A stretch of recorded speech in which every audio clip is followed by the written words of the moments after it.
네, 여러분 안녕하십니까. 감사합니다. 우리 남광규 교수님께서 이런 큰 행사하실 때마다 불러주셔서 저도 굉장히 좋은 기회에 많이 배우고 또 좋은 분들 많이 만나고 해서 감사한 마음이고요.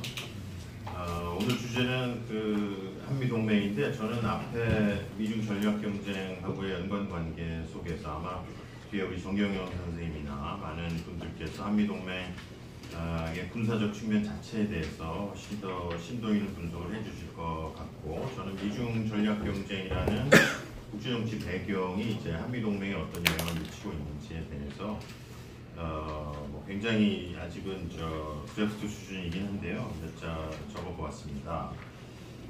계속 관심을 가지고 있는 주제이기는 한데 미중 관계라는 것이 계속 변화하고 있고 너무 어렵기 때문에 학문적으로 정리하는 것도 아주 어려운 작업인 것 같습니다. 그래서 이따 우리 김태훈 박사님께서 토론 잘 해주실 텐데 발제라고 생각을 해주시고 항목별로 말씀을 드리겠습니다. 처음에 이제 드리고 싶은 말씀은 미중 경쟁을 그 앞에 이제 이름을 많이 붙이거든요. 전략 경쟁이라고 하기도 하고 또 패권 경쟁이라고 하기도 하고, 중국은 경쟁이라는 용어 자체를 이제 받아들이지 않으려고 하기 때문에 미중 관계인데, 미중 관계를 어떻게 정의하느냐부터가 굉장히 논쟁적인 그런 상황에 있는 것 같고요. 그만큼 관계의 성격이 다양하고 또 변화하고 있기 때문에 그렇다. 근데 저도 전략 경쟁이라는 말을 그냥 쓰고 있습니다.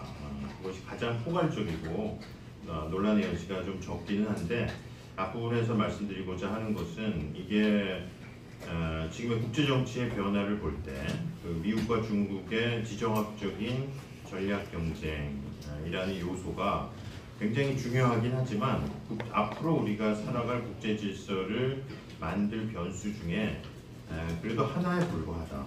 강대국 경쟁이 중요하긴 한데 그 밖에 우리가 지금 보고 있는 기후 변화라든지 또는 지구 남반구 국가들의 중요성의 변화라든지 하는 것을 볼 때, 특히 이제 한반도는 미중 사이에 있기 때문에 미중 관계가 국제 관계 전체를 좌우하는 가장 중요한 변수라고 생각하지만 그렇기도 하지만 아니기도 하다라는 말씀을 앞에 좀 드리고 싶은 건데요. 그것은 지금 미중 전략 경쟁과 국제 질서 전체 변화가 중첩적으로 일어나고 있기 때문에 그렇다. 그래서 지금 변화되고 있는 국제 질서의 원인이 미중 전략 경쟁이라는 착시 현상일 수도 있고요. 약간의 과장된 인식일 수도 있는데 그걸 좀 더 분석적으로 생각을 해보자 하는 문제 제기를 좀 드린 거고요. 그러면 국제 질서라는 게 어떤 국제 질서가 변화하는 것이냐 하는 건데요. 단기적으로는 우리가 정년 70주년입니다만은 2차 대전 이후의 자유주의 국제 질서라는 70년의 국제 질서라고 볼 수 있고, 더 좀 장기적으로는 국가가 가장 중요한 행위자인 주권국가 중심의 소위 이제 베스트 플랜 질서라고 하는, 최근에 미국과 행위자들도 워낙 중요해졌고 그 중에서도 초국가적인 여러 우리 이신화 교수님 많이 연구하시는 국제기구나 국제제도도 여전히 중요하기 때문에 국가 중심 질서를 벗어나고 있다는 점에서는 훨씬 장기적인 이행이 같이 벌어지고 있다. 따라서 미중 경쟁도 그런 그 국제정치 장의 성격의 변화를 깔고 일어나는 경쟁이기 때문에 우리는 흔히 미중 전략 경쟁이 아주 전형적인 근대 국제 정치에서 강대국 경쟁 또는 세력전이나 패권전 현상이라고 보지만 사실 그것도 훨씬 더 깊게 받아들여야 되는 변화이고, 그렇게 보면 한미 동맹도 미중 전략 경쟁에서의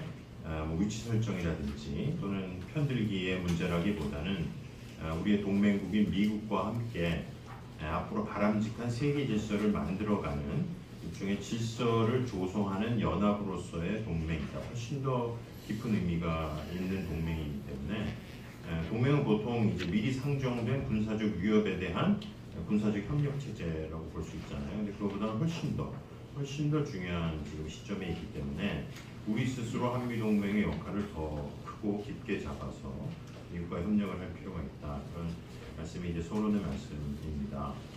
두 번째는 그런 면에서 이제 국제 질서에 대해서 많은 담론들이 있는데요. 이 논문 쓰면서 좀 다시 좀 생각을 해봤는데, 먼저 그렇게만 볼 수 없는 좀 부분적이고 부족한 개념화를 하나씩 얘기를 해보자 그런 생각이 들었습니다.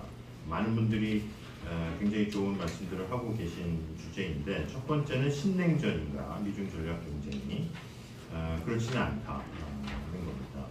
아시는 것처럼 이게 양립 불가능한 이념적 대립이라고 보기에는 중국이 미국 주도 자유주의 질서 속에서 이미 상당히 성장을 해왔기 때문에 과거 미소와는 그 대립 축이나 신도가 다르고 그러니까 진영 간 배타성이라는 면에서 군행전과는 많이 다르고 또 진영 내 결속력이라는 점에서도 과거 냉전도 물론 진영 내 여러 결속의 완화 현상들 뭐 수혜주 문화 사건이라든지 공산권 내에 여러 동유럽 국가들의 자유화 운동 등이 있긴 했지만 지금의 미중이 진영화된다고는 하지만 미국의 동맹국들과 중국 간의 예를 들어서 경제 상호 의존 정도를 볼 때 신냉전이라고 보는 것은 현실을 너무 단순화한 견해이다. 따라서 우리 입장에서는 미중이 신냉전으로 들어가니까 미중 간의 신냉전 구도에서의 전략적 선택을 해야 된다는 식의 담론이 맞을 때도 있지만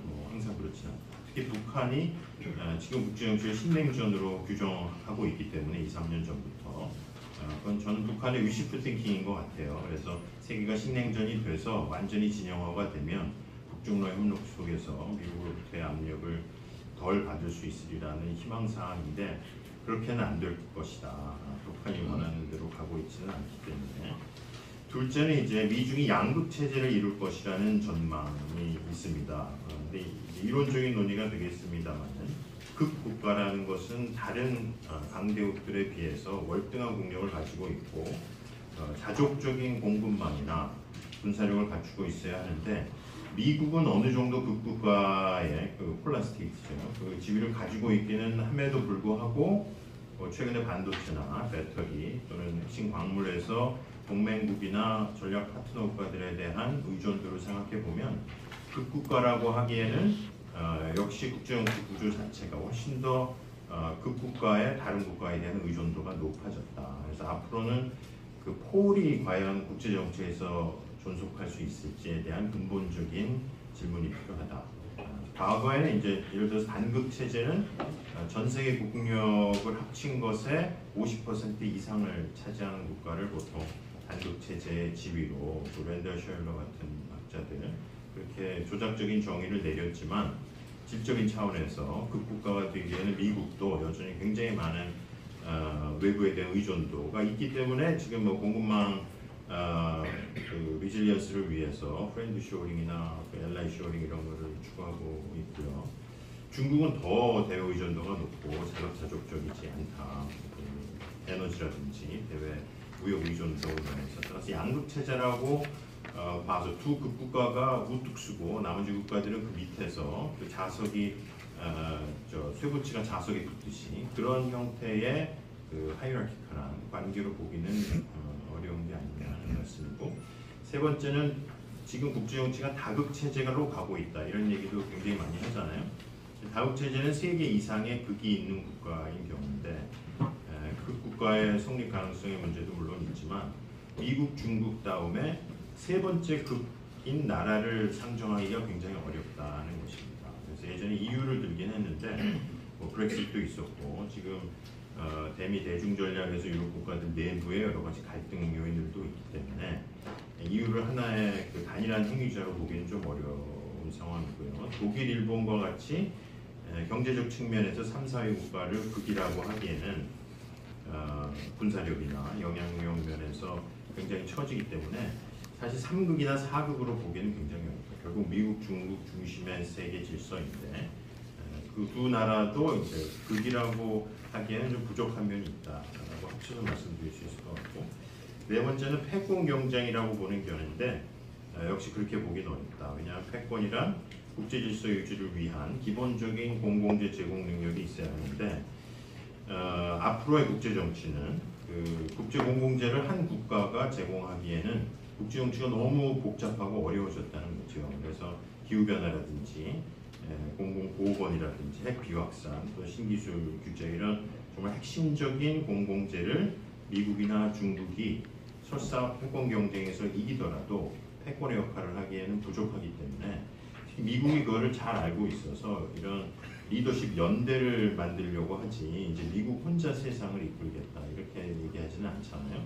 그런 면에서 일국 패권의 불가능 시대가 되었다 그렇게 저는 얘기를 해오고는 있는데 미국, 중국 스스로는 그렇게 생각을 하면 안 할 겁니다. 이 경쟁에서 이기면 자기가 패권 국가라고 생각을 하겠지만 패권의 역할을 하기에는 굉장한 문제를 안게 될 것이다. 따라서 미국, 중국 스스로가 훨씬 더 겸손하게 이 경쟁에서 이기더라도 그 이후의 리더십 행사에 여러 가지 주안점들을 변화시킬 필요가 있다는 것이고요. 마지막으로 그러면은 이제 G0 리더십이 없는 혼돈의 질서, 뭐 정글 이스백 이런 비유들인데 그렇게 보기는 좀 어렵다. 왜냐하면은 중국과 러시아를 하더라도 자유주의 질서는 아니지만 규칙 기반 질서를 굉장히 강조하거든요. 러시아가 이번에 굉장히 많은 이탈 행위를 했지만 중국 같은 경우를 보면 예를 들어서 국가 주권에 대한 강조점에서는 굉장히 보편 가치를 나름대로 내세우려고 노력을 하고 행동은 그렇지 않더라도 따라서 그 국제 질서의 규범과 기본 규칙이 없어지는 정말 무정부 상태적인 질서가 되지는 않을 것이다. 그러니까 다 아니니까 다 아니라고 우리가 보니까 그럼 이제 어떤 질서가 될 것이냐는 게 굉장히 중요하겠죠. 그래서 저도 이제 그거 더 좀 생각을 해봐야 될 것 같은데요. 우선은 국제 질서를 결정할 요소들을 좀 생각해 보자는 게 두 번째 말씀이고요. 첫 번째는 미국과 중국 간의 상호 의존이 상당히 지속될 수밖에 없다라는 이제 견해인데요. 이건 일반화할 수는 없는데, 뭐 작년 미중 무역 총량이 미중 그 무역 역사에서 최대치를 기록했다고 우리가 다 보고 과연 이게 디커플링이 그 유의미한 레토릭일 수 있냐 이런 질문을 많이 하잖아요. 그래서 무역량은 총량인데 그래도 미국은 중국에 대한 경제 의존도는 줄이고 있다 이런 평가를 많이 하고 있습니다. 그래서 공급망의 자급자족성이라든지 이런 걸 늘리기는 하는데 어쨌거나 일반 범용 무역에서의 그 볼륨 자체는 최대치를 기록할 만큼 또 미국의 많은 기업들의 대중국 투자가 사실 늘고 있고 행정부는 대중 견제를 하려고 해도 이 사적 행위자들의 시장 논리에 따른 경제적 의존은 계속 늘어나는 추세도 있기 때문에 일단은 디커플링을 보기는 어렵다. 두 번째는 그 미국과 중국의 진영에 있는 국가들이 예전 냉전기처럼 뭐 우리 한국이 과거 소련이나 공산주의 중국과는 아무 교육도 못했었는데 지금은 전혀 다른 현상이기 때문에 진영 간 상호 의존성을 고려해야 되고 세 번째는 비국가 행위자들, 그 초국가 행위자일 수도 있고요. 또는 그 사적 행위자들, 경제, 특히 기업과 같은 행위자들의 역할이 굉장히 중요해졌다. 네 번째에 이제 요즘 국제정치학에서 많은 논의를 하는데요. 그것도 신하 교수님께서 많이 연구하시는 주제인데 글로벌 사우스의 문제입니다. 근데 과거는 이제 그게 ODA의 대상이고 인권의 대상이고 이런 그 국제정치의 대상이었던 국가들이 이제는 주체로 등장하는 그런 자원도 그렇고 결속력에 따른 그 보이스의 총량도 그렇고 옆에 이제 OECD 2023년 통계인데 그 표를 보면 2060년의 세계 GDP 순위인데 제가 자주 인용하는 표인데요. 1, 2, 3위는 이제 중국, 인도, 미국 순이고 그 다음이 인도네시아, 터키 이렇게 나가요. 그러니까 그 앞으로 3, 40년 후의 세상은 지금 우리가 생각하는 특히 그 글로벌 웨스트들의 중심의 세계 질서라고만 보기에는 다른 그 3세계라고 생각했던 국가들의 경제 성장과 특히 인구 성장이 워낙 많아질 거기 때문에 거기서 생겨나는 갈등도 분쟁도 많지만 영향력도 그만큼 커질 것이다. 그래서 최근에 중국은 이미 브릭스부터 열심히 하고 있었고 미국도 최근에 이제 ODA나 그 3세계 지원에 대한 노력을 굉장히 많이 하고 있는 것으로 보여져서요. 그래서 앞으로 미중 관계가 어떤 질서로 갈 것이냐를 우리도 같이 생각해가면서 그 요소들을 고려한 대미 전략과 한미 동맹 전략을 생각해볼 필요가 있다는 것이고요. 미중 전략 경쟁의 의미는 그래서 이 경쟁이라는 말이 굉장히 중요한 말인 것 같아요. 근데 국제정치학에서 경쟁에 관한 이론이 많지는 않는데 랜드 밑에 그 랜드 보고서 같은 게 이제 경쟁에 관한 리서치를 많이 하고 있는데 그러니까 핵심은 이게 영어로 이제 컴피티션인데 컨테스테이션이나 콘프런테이션과는 좀 다르다. 왜냐하면 우리가 시합을 할 때 기본 그 게임의 규칙은 지키면서 경쟁하잖아요. 그래서 이 경쟁이 콘프런테이션으로 안 가려면 규칙 기반 경쟁이어야 된다는 거죠. 그래서 미국도 그 블링컨 장관이 3C 얘기할 때 컨프런테이션과 컴피티션 그리고 뭐 코퍼레이션이나 코디네이션 이렇게 표현하는데 미중 관계를 경쟁으로만 본다면 기본 규칙을 지키고 마구잡이 싸움을 안 하고 특히 전쟁을 막아야 된다는 공감대 위에서 미국식으로 하면 이제 가드레일이 있는 경쟁을 한다면 우리 입장에서도 그 경쟁이 좋은 방향으로 가도록 미중을 같이 인게이지하는 게 더 중요하다. 이게 미중이 컨프런테이션으로 가면 확실하게 편을 정해야 되겠지만 따라서 그 미중 전략 경쟁의 성격의 변화를 굉장히 예의주시해야 되는데 이제 좀 이따 말씀드리겠지만 계속 이제 변화하고 있다는 거고요. 전략 경쟁은 전략적 이익을 둘러싼 경쟁이라고 볼 수 있을 것 같습니다. 미국은 이제 문서들에서 vital interest라는 표현을 쓰고 중국은 핵심 이익이라고 하잖아요. 근데 그 이익의 범위, 그러니까 그 vital interest와 핵심 이익이 제로섬인 부분이 전략 경쟁의 핵심 부분일 텐데 그거를 정의하는 게 쉽지 않다. 근데 이제 최근에 그 디리스킹 패러다임 속에서는 안보적 함의가 있는 하이테크를 미국은 사회적 이익이라고 정의를 했기 때문에 그 스몰야드 하이펜스 얘기죠. 그런 면에서 그 미중이 컨프런테이션으로 갈 영역과 컴피티션으로 갈 영역을 우리가 잘 보고 그 안에서 우리의 각각 다른 3C에 대한 우리의 전략을 결정하는 것이 굉장히 중요한데 역시 그 무빙 타겟이기 때문에 굉장히 어렵다 그런 말씀을 그 다음 말씀이고요.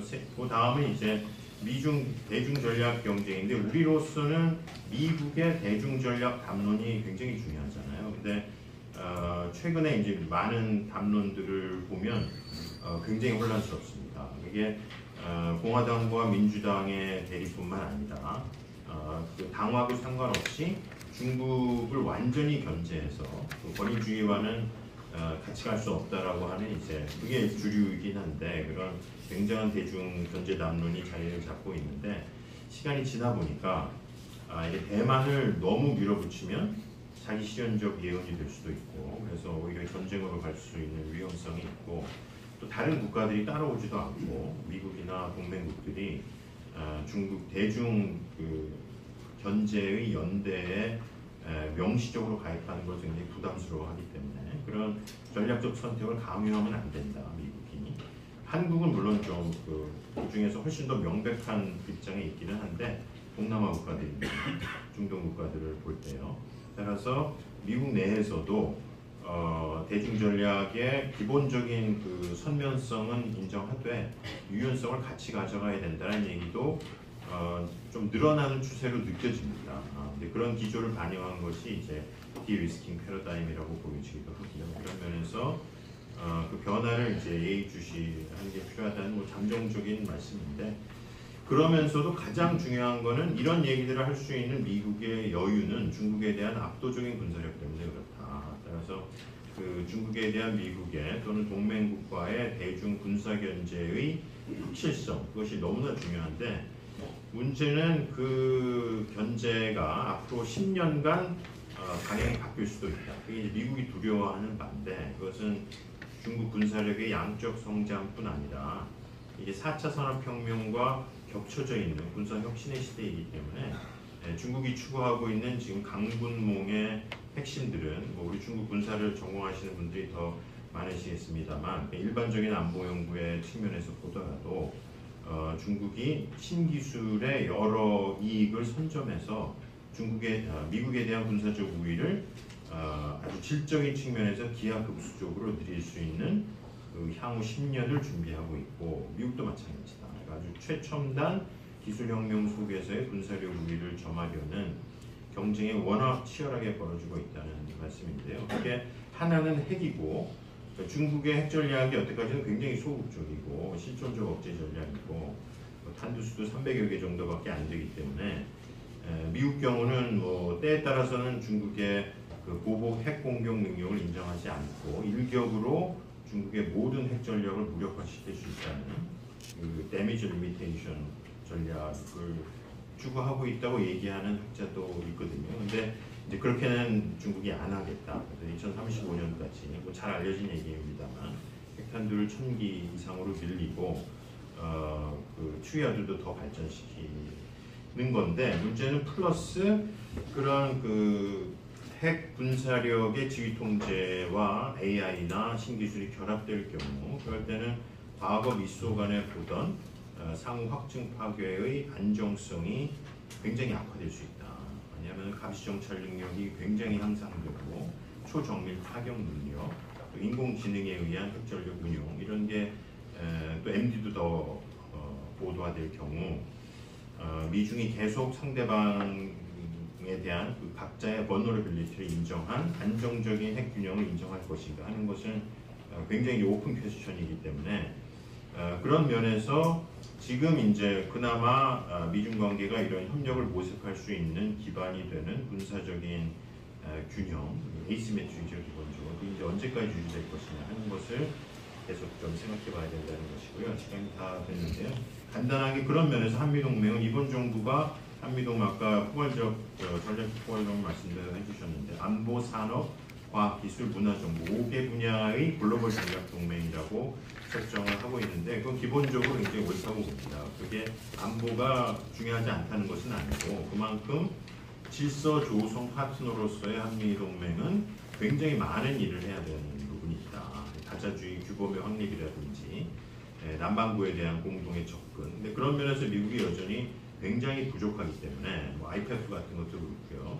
그 다른 동맹국들의 도움을 굉장히 많이 필요로 하고 있는데 그런 면에서 한국의 역할은 대중 군사 견제도 뭐 참여해달라는 노력도 있겠지만 사실 그게 그것도 중요하지만 다른 중요한 사안이 사실 굉장히 많다.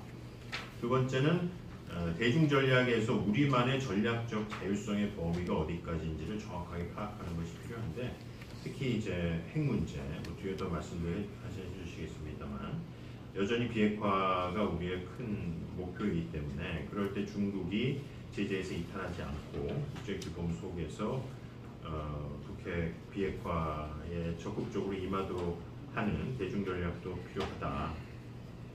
세 번째는 전쟁 방지고요. 마지막은 이제 인도태평양 전략과 한미동맹인데 우리도 인태 전략을 올 초에 발표를 했지만 거의 모든 나라들이 인태 전략을 다 발표했잖아요. 근데 그걸 아주 꼼꼼히 살펴보고 국가들마다 사실 다 인태 전략이 다르기 때문에 그래서 자유롭고 개방된 인도태평양과 중국이 어떤 그 시스테믹 트레이시라는 것을 인정하는 위에서라도 한국이 택해야 될 인태 전략의 특수성을 좀 고민해 볼 필요가 있다는 말씀이고요. 왜냐하면 우리는 미중의 경쟁에 정말 한가운데 있기 때문에 그 안에서 우리의 어떤 절박성이랄까 우리가 해나가야 될 위치 설정을 다시 할 필요가 있다. 특히 4대 그 플래시 포인트 중에 동중국해, 대만, 한반도가 다 동북아 지역이기 때문에 우리가 이 문제를 다 참여하면서 인태 전략을 할 수는 없고 미국과 미국이 추진한 통합업체 전략을 공유하고 신기술을 우리가 최대한 이익을 미국으로부터 취해가면서 하더라도 한국에게 중요한 한반도 문제라든지 북핵 문제 그런 면에서 그 인태 지역 속에서의 한미 동맹의 위치를 재설정하지 않을 말씀인데요.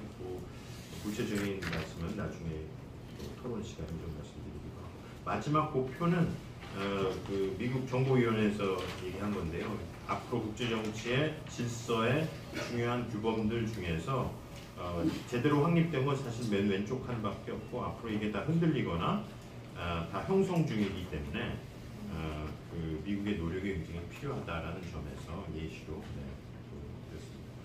맞습니다.